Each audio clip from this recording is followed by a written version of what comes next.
So the case study that I picked for this presentation was the lobotomy, and today we're going to be looking at whether the lobotomy is morally ethical or not. So starting out, what exactly was the lobotomy? Well, the lobotomy was a medical procedure aimed to curing mental illness, and this was done through severing connections in the brain's prefrontal cortex. It was a medical procedure, or it was a neural procedure that essentially cut certain pathways in the prefrontal cortex, the ultimate goal was aimed to curing mental illness. And when we look at the timeline of when the lobotomy was created and when it was practiced and things like that, in 1935, the first lobotomy was performed by Antonio Egas Muñoz in Portugal. He was the one who came up with the concept of lobotomy, and he was the first one to practice it. But it wasn't until the 1940s and 1950s when it was popularized in the United States by Walter Freeman. He kind of brought it to the United States, popularized it, and ultimately made it a widespread procedure through many psychiatric hospitals in the United States. However, due to growing concerns of more harm and whether it was ethical or not, the last procedure was performed in 1967 by Freeman, and then it was before it was deemed an illegal medical practice. Now, in terms of accountability, Freeman was never formally held accountable for the lobotomy, but in current day, many professors and medical professionals do hold him accountable for the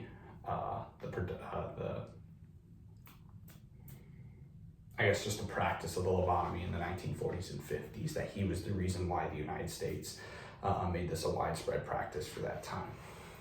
Now, when it comes to science, at that time, of course, it was seen as a cutting-edge procedure. It was seen as a way to essentially fix mental illness at a widespread rate, as the procedure oftentimes only took about 15 to 20 minutes to do.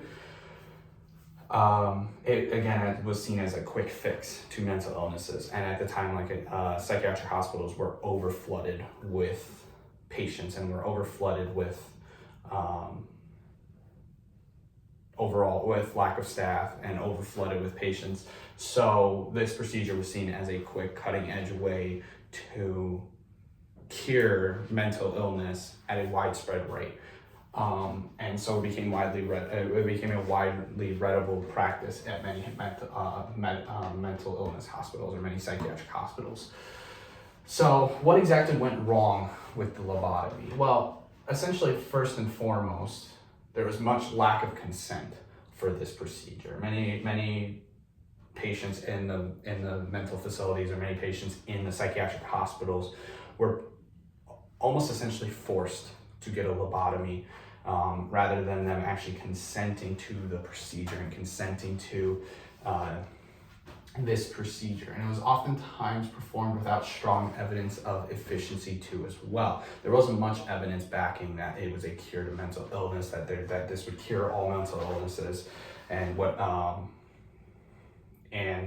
but it was still practiced because essentially at the time a lot of medical experts were saying that it did cure mental illness, even though there was no evidence supporting that theory. But because they were experts, it was believed in practice that it would solve the problem. So a lot of procedures were performed without any form of evidence supporting the efficiency of it. And then oftentimes also too as well, it caused much harm to a lot of patients. There was many more cases of it being, of the lobotomy causing more harm than good, as it often posed high risks for personality changes within a person, oftentimes caused other mental illnesses or other disabilities for that person, and then oftentimes resulted in the patient just either dying during the procedure or shortly after.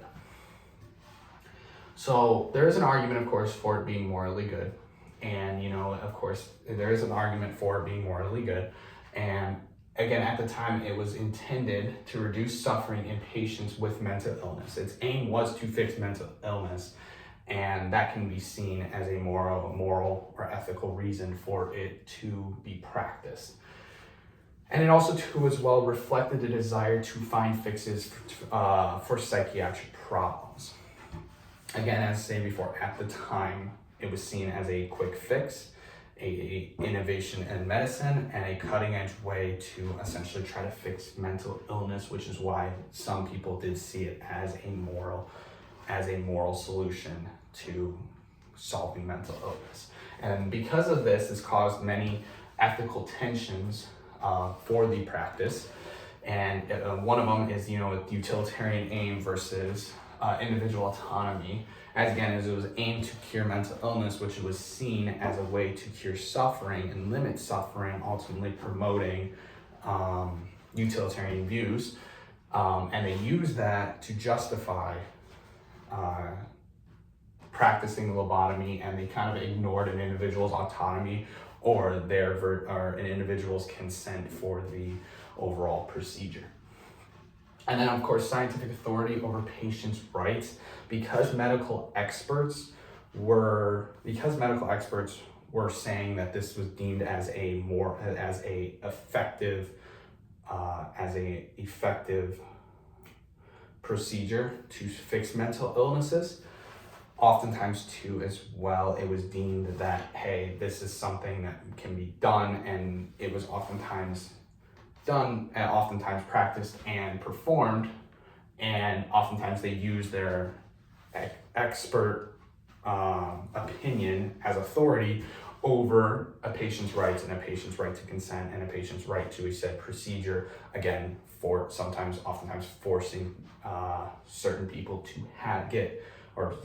forcing certain patients to get a lobotomy. And then again, too, as well, it was seen as innovation versus harm. It was seen as an innovative way to cure mental illness, oftentimes ignoring the overall harm that it did to the patients. So overall, my opinion on the lobotomy is that I think it is morally unethical.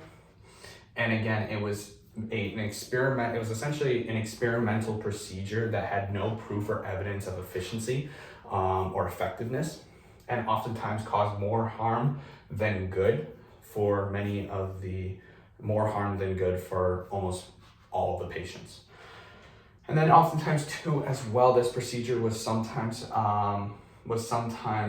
practiced on children or marginalized adults that didn't have much personal autonomy. Oftentimes that being a case of women being forced by their husbands to get a lobotomy, or people with mental illnesses not having the choice or not having the right to choose whether they want a lobotomy or not, or same thing too as well with children, misbehaved children, or children who have mental illnesses too as well. And then again, as I stated before, harm kind of outweighed the benefits, where they caused more harm to patients than good. Again, like I said, causing personality changes, disabilities, and oftentimes death. And there was many more cases where it harmed patients than actually benefited. And of course, as stated before, there are objections to this. One of them, again, being, as I stated before, it was at the time the psychiatric care was very limited. Psychiatric hospitals were extremely overwhelmed with very lack of staff, and the lobotomy was seen as a quick fix to this problem, as it was seen as a medical practice that could cure mental illnesses in a very short period of time. So they were able to perform many lobotomies in a certain window of time, or a very short window of time, ultimately aimed to curing mental illness. However, my personal response to that is even though, yes, it was seen at the time as a cutting edge way to solve mental illness, and it was, its goals were to solve mental illness and solve a medical issue, that doesn't justify abandoning moral standards and abandoning patient rights and patient rights and patient's choice, ultimately deeming it morally unethical. And so that's essentially my presentation on the lobotomy. And again, as stated before, my stance on it is that the practice or the medical procedure is unethical due to the harm that it did, and the way that the harm of the procedure did to the patient, and the overall way that it was practiced by medical professionals.